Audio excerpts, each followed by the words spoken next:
Hey everybody, welcome back. Today we're going to do something a little different.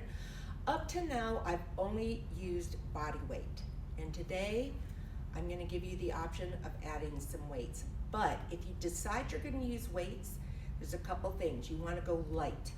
I'm talking maybe a pound. These are 3 pounds.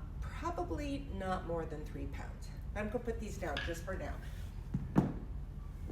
So we're going to be doing upper body core strength.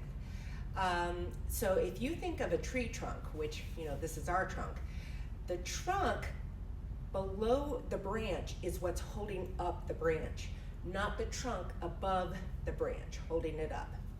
So a lot of times people are like holding things out, or they're holding up and their shoulders come up.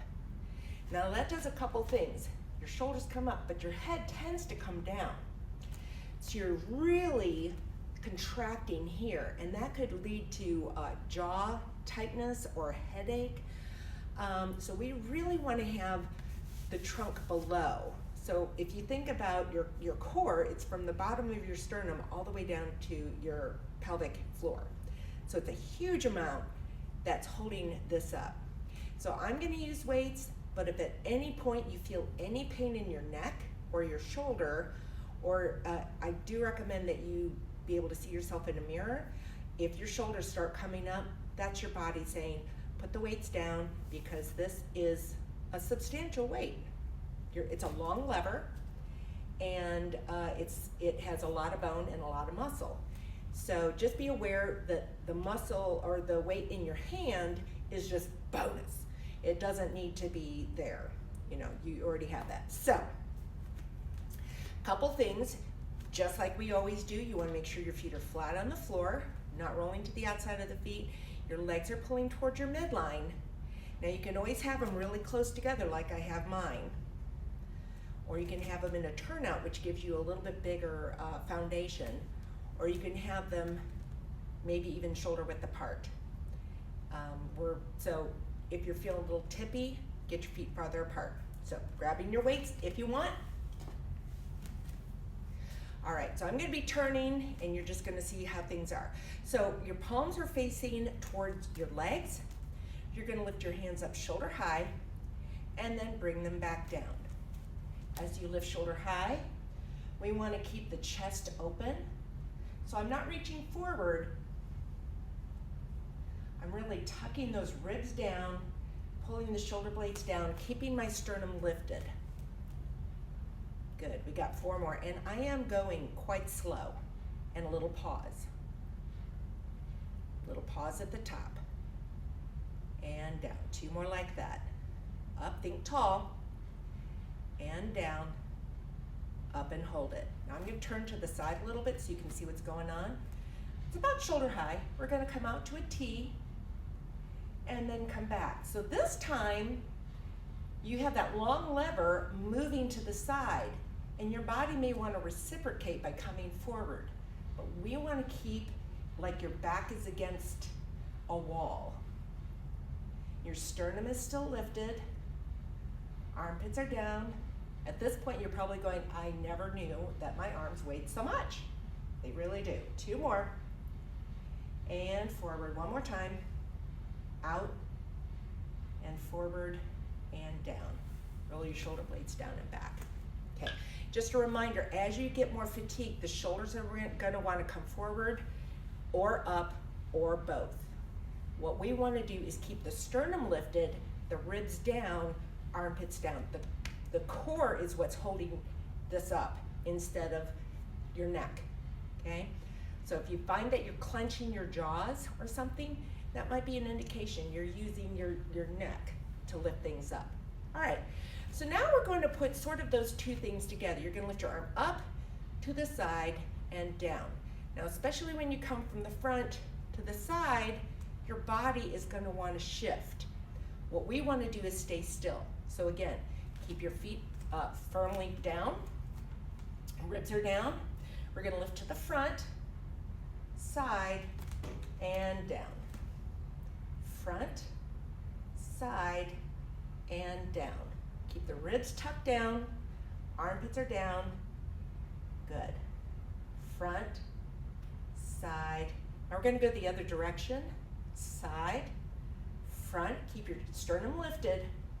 Your shoulder blades are down and back, like they're tucking into your hip pockets. 2 more like that, side, front, and down. Last time, front and down. Take a little break. All right, so this time we're going to have the arms out. Again, you can always put the weights down, but we're gonna be turning the palm up, palm down.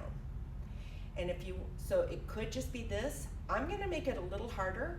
I'm gonna add a little bit of a bounce. What we are avoiding though is the shoulder rolling forward and back, okay? That's more of a dance move. We want to just rotate within the shoulder socket or the shoulder joint, okay? So watch that shoulder. It may want to roll forward and back, which is great, especially if you're dancing or if you don't have anything in your hands. But if you have weights in your hands, you want to really firm that up, okay? So I'm gonna turn to the side just a little bit so you can see what's going on. Your arms are out to the side, palms up, palms down, palms up. Now, as you get more and more fatigued, those shoulders wanna come up, the ribs wanna pop up. We wanna keep them tucked down. So you wanna lift up through your pelvic floor. Remember the trunk under the branch is holding it up. 2 more. This time hold it up, and we're gonna pulse the arms up. 2, 3, 4, 5, 6, 7, 8, 9. Hold it there, turn it down, pulse down. 2, ribs are down. 4, 5. So it's like I'm just stopping as soon as I start. 9, 10, palms forward, pulse it forward. 2, real small. 3, 4, ribs are down, chest is lifted. 7, 8, 9, 10, hold the palms forward, but pulse it back. 2, 3, keep the ribs down, tall through the top of the head. 8, 9, and 10, and bring it down. Roll your shoulder blades down and back. Okay, you thought this was gonna be an arm thing, like you're gonna build up your biceps or anything, but no, it's working your core. So we're gonna do one more series of things. We're gonna have the arms out in I call it goalpost. You're gonna bring it forward and out. That's one part. And then we're gonna go from here to here, okay? So goalpost and pec press, basically. We're gonna do 4 like that, up like that, and then we're gonna put those 2 together. Now, thing is, you are fatigued at this point, and so the chest may wanna come up and down like that as you come up. The shoulders may wanna come up, your chin may wanna come down. Again, we want that still, very strong core. I am gonna go into a turnout here. So your arms are up in a goalpost, armpits are down, ribs are down. Bring your hands forward and out. Notice that my elbows do not touch. I wanna keep my chest open. So I'm pulling my shoulder blades back. I'm not rounding out my back. I'm keeping my sternum lifted. 2 more. Forward. I said 4, I meant 8. Here we go, shoulder press up and down. Up and down. As you go up, you're pulling down in the armpits. Keep it in your core. 4 more. 3, 2. All right, we're gonna put those together. So pec press forward and then shoulder press up. Now, you could even do this against a wall. If you are against the wall, try to keep the back of your head and your shoulder blades and your tushy against the wall. We got 4 more. Forward and out, lift up and down. 3, remember you can always put those weights down. They're pretty substantial. 2, especially at this point. We've been doing this for about 10 minutes. Last time. Forward and up. All right. Well, thank you for joining me with or without the weights. This is very effective. You can do the sitting. You can do the sitting on a ball, a therapy ball, one of those for a little bit less stability. So thanks for joining me. I'll see you later. Bye.